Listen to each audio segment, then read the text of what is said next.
సరే, ఇప్పుడు ఇశ్రాయేలీలు ఐగుప్తు నుంచి కనానుకు ఇజ్రాయేల్కు నడుచుకుంటూ వెళ్ళారు కదా 40 సంవత్సరాలు.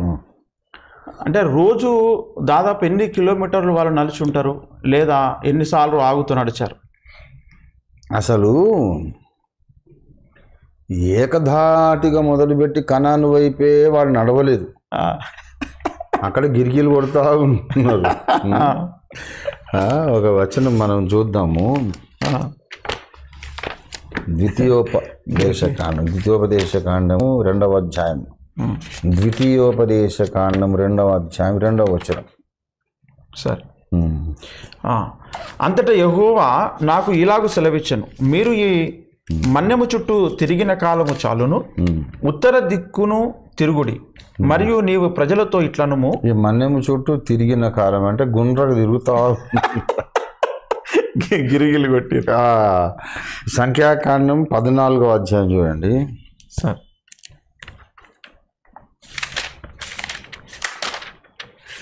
14:33 సార్. 14:33.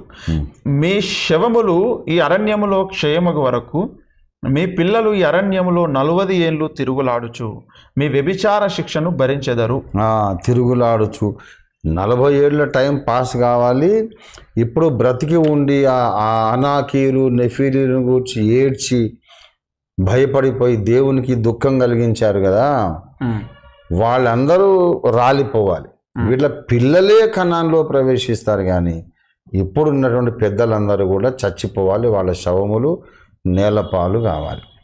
అంత టైం స్పెండ్ చేయాలన్నమాట. 40 ఏళ్ళు, 40 రోజులు కనానుడు వేగు చూసి వచ్చారు.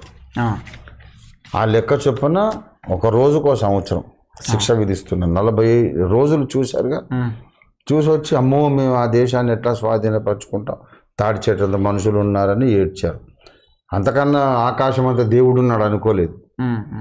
నన్ను ఇన్సల్ట్ చేశారు, మీరు చచ్చిపోవాల్సిందే, మీరు యోగ్యులు కాదు కనాన్లో ప్రవేశించడానికి, మీరు చచ్చిపోయేదాకా అడవిలో తిరుగుతూ ఉండండి. కనుక వాళ్ళు ఎన్ని మైళ్ళు మనకేం తెలుసు, మనకి లెక్కలేమి ఉండవు. వాళ్ళందరూ చచ్చిపోయిన దాకా తిరుగుతూ ఉన్నారు వాళ్ళు.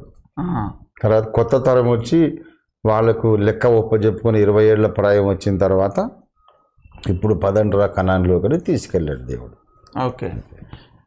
అంటే శిక్షించడానికి 40 ఏళ్ళు దింపాడు అంతే. అంటే స్థలం చేరక కాదు, ఫస్ట్ 1 ఇయర్లోనే చేరిపోయారు వాళ్ళు. దగ్గర దాకా వెళ్ళాను. ఇప్పుడు కనాను దగ్గరికి వెళ్ళి వేగు చూశారుగా, చూసి మళ్ళీ అడవిలోకి వచ్చి తిరుగుతూ ఉన్నారు. అక్కడ అంత వాకింగ్ టైం 40 ఇయర్స్ కాదు, మొదటి 1.5 2 ఇయర్స్ లోపల చేరిపోయారు. చేరిపోయిన తర్వాత మళ్ళీ శిక్షగా 40 ఏళ్ళు ఎక్స్ట్రా తిరిగారు. Okay sir, thank you so much sir. My pleasure.